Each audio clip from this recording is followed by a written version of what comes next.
sa pamatasan lungsod ng Maynila. At ito ay nakalaan sa partikular na kurso. Itong kurso ito ay tawagin or Political College of Health and Allied Sciences. Yun ay minabuti kong itatag at ituloy kasi kala ko itutuloy nila yung mga bagay na pinilano ko na para sa mga anak ninyo at sa mga batang Maynila. Kagaling man, salamat sa inyo, sa mga magulang ninyo. Binigay nyo kami ng pagkakataon ng inyong mga nanay, tatay, lolo, lola o mga mamamay sa lungsod ng Maynila makapaglingkod muli. Dahil doon, sa lukuyang ininatupad ang pamatasan lungsod ng Maynila College of Allied Health Sciences o mas madaling salita, College of Medicine. Ano pong halaga nun? Kasi maganda ito, grade 2, grade 3, grade 4, o mga elementary. Anong halaga nun? Kayo mga bata, huwag na kayo mangingimik. Huwag na kayong mag-alinlaan. Kasama ng inyong magulang, paano ako magiging nurse? Kaya mahal-mahal pag-aral ng nurse. Paano ako magiging doktor? Mahal-mahal pag-aral ng doktor. At saka, limited lang. Ito po sa kasalukuyan, ang kaya natin i-produce sa isang pinakamagaling na College of Medicine ay ang pamatasan lungsod ng Maynila ay about 300 students lamang. Ngunit, kapag itong pinagagawa natin matatapos ng March of 2028, from 300, makakapag-produce na tayo, makaka-accommodate na tayo ng mga pangarap ng mga anak nyo, bumigay kumulang 5,000 students sa lungsod ng Maynila.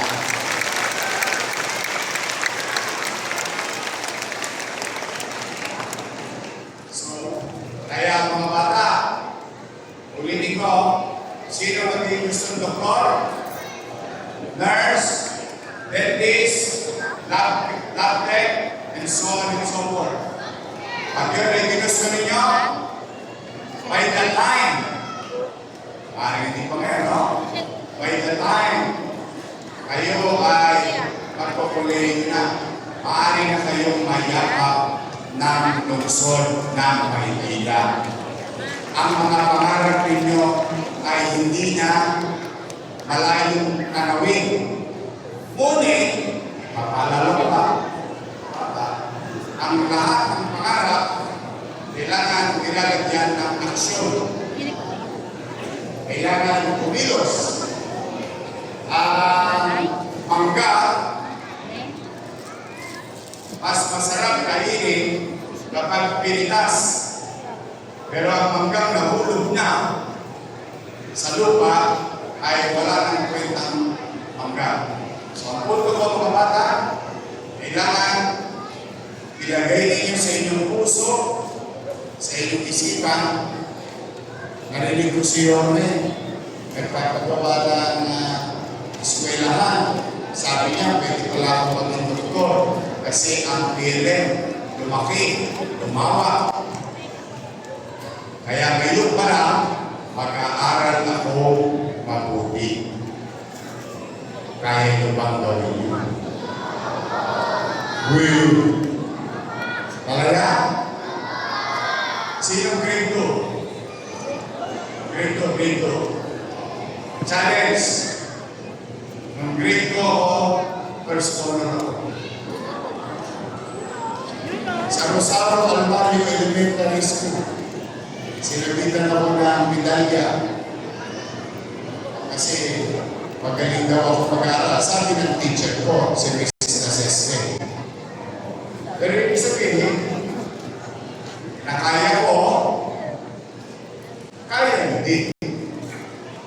Sino ang madalas walang baon? Taas ang kamay. Wala kayong baon? Taas ang kamay.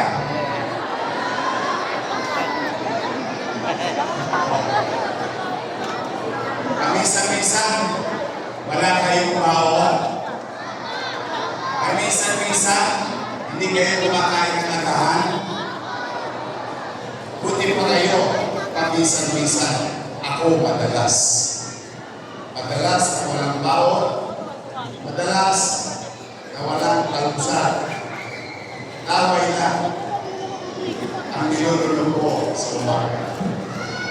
Pero, kahit na ang hirap, mga bata, ang inyong mga nanay at tatay, tulad ng nanay ko, tulad ng tatay ko, hindi sila sumusuko. Lahat yan, walang magulang na ayaw niyang kumakalam ng sikmura ng kanyang anak. Kaya lamang, talagang hirap ng buhay, talaga naman,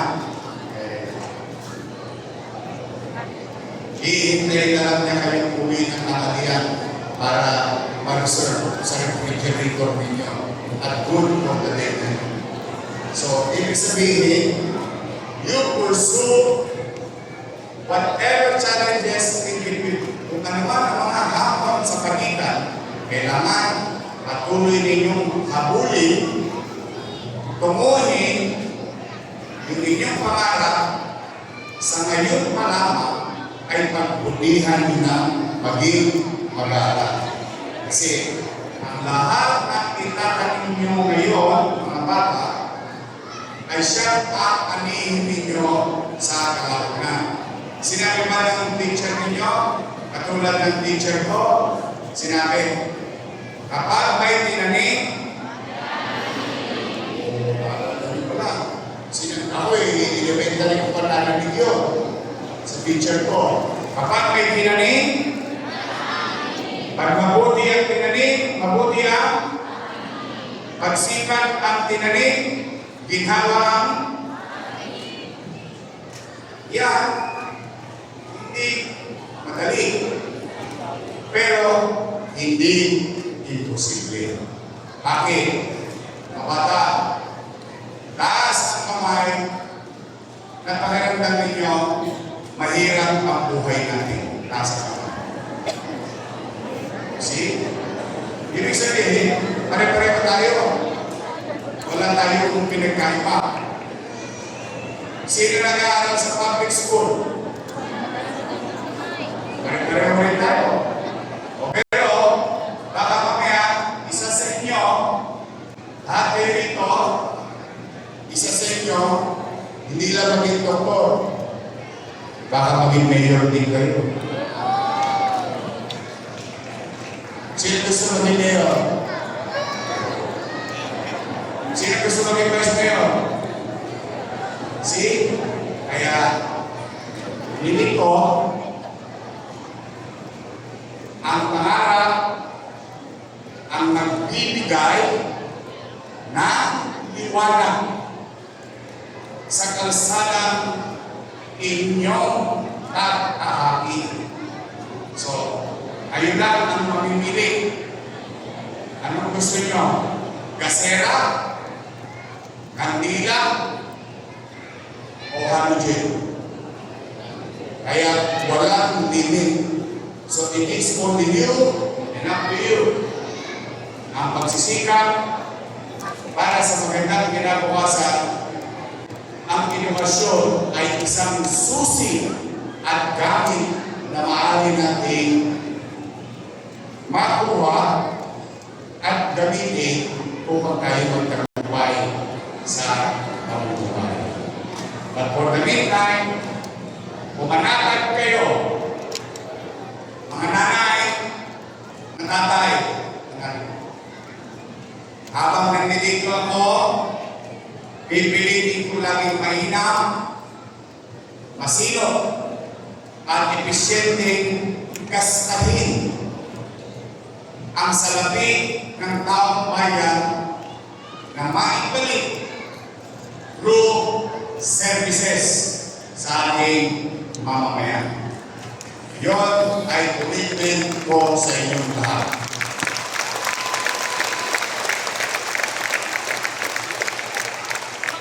At patuloy tayong mamumuhunan.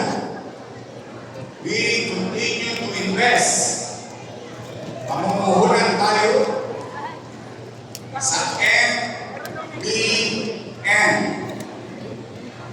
Minimum Basic Needs. Housing, education, healthcare, and jobs. Bakit? Kapag ang pamilya may sariling mag-uuwian, maaliwalas na bahay, matutulog ng may sama-sama. Paggising sa umaga, ang bata papasok sa isang maganda, moderno, competitive educational facility, gaganahan. At ang tatay papasok sa trabaho. Kapag nagkasakit ang pamilya, may matatakbuhang maayos, episyente, may ekwipo, gamot, at professional. Una, kapag-araw-araw, kapag-kailangan ng bawat pamilyang Manila. Sa programang ito, aking paniwala, since yesterday, since today, and it will be tomorrow, ay kung saan ang pangarap ko, ang bawat pamilya ay tumaas ang antas ng pamumuhay. Hindi ko kayo mapapayaman, hindi ako lotol, hindi ako pantalpakan. Pero ang gobyerno kayang pataasin ang antas ng pamumuhay ng kanyang nasasakupan. Maluwag, mararaos, at ang kanyang mga pangunahing pangangailangan, kaaligsabay at kaagapay niya ang pamahalaan sa buhay. Katulad ng pagsasama-sama natin ngayong umaga. Hindi kami titigil kung saan, paano may paramdam sa bawat mamamayan na mapagaang ang hirap ng kanyang dinaranas sa araw-araw na tustusin sa pamumuhay sa atin dito sa Luzon. Malamang sa ilan sa mga ninyo, hindi lang niya sinasabi, nagkita na sila ni Judith. Kilala niyo si Judith? Tuwing nakisi at renta si Judith. Judith, nakikala ako ng spelling. Judith, kuryente, tubig, umal, pinalihan, orlando, mayroon na, and so on. Mayroon maging magulang. Ayaw ko lang na maging madrama ngayong kumain. Gusto ko lang maging masaya tayo, hopeful, no? But it's really hard. That's why we, your Vice Mayor, Director Jay, sa po na namin mga staff, sa MDSW, we will not stop. Hanggat may mapipigang sa pinto, sasaluhin ko at iaalay namin sa inyo.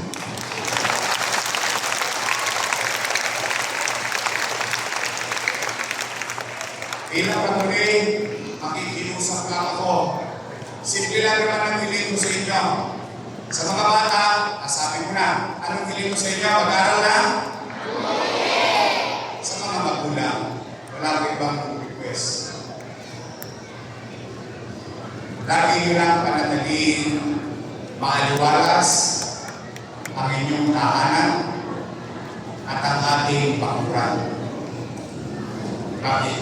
Ibalik luma ang Maynila. Ito'y punong-puno naman ang kasaysayan ng istorya na sanyaman ng ating syudad. Ngunit, lumaman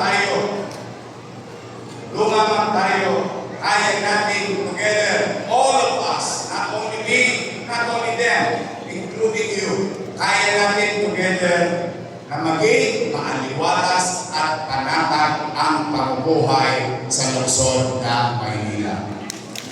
Kaya mga parents, pasensya na kayo. It's both ways. Gusto nyo ba magtagumpay ang pamahalaan ng lungsod ng Maynila sa kanyang layunin para sa kanyang mamamayan? Then, I need you. You. I need each and every one of you. Help me para sa ating kinabukasan ng ating mga anak. Because together, we can make Manila great again. Magandang umaga. Sabihin kayo. I wish that God will continue to guide and bless each and every one of you with good health. Pagpalain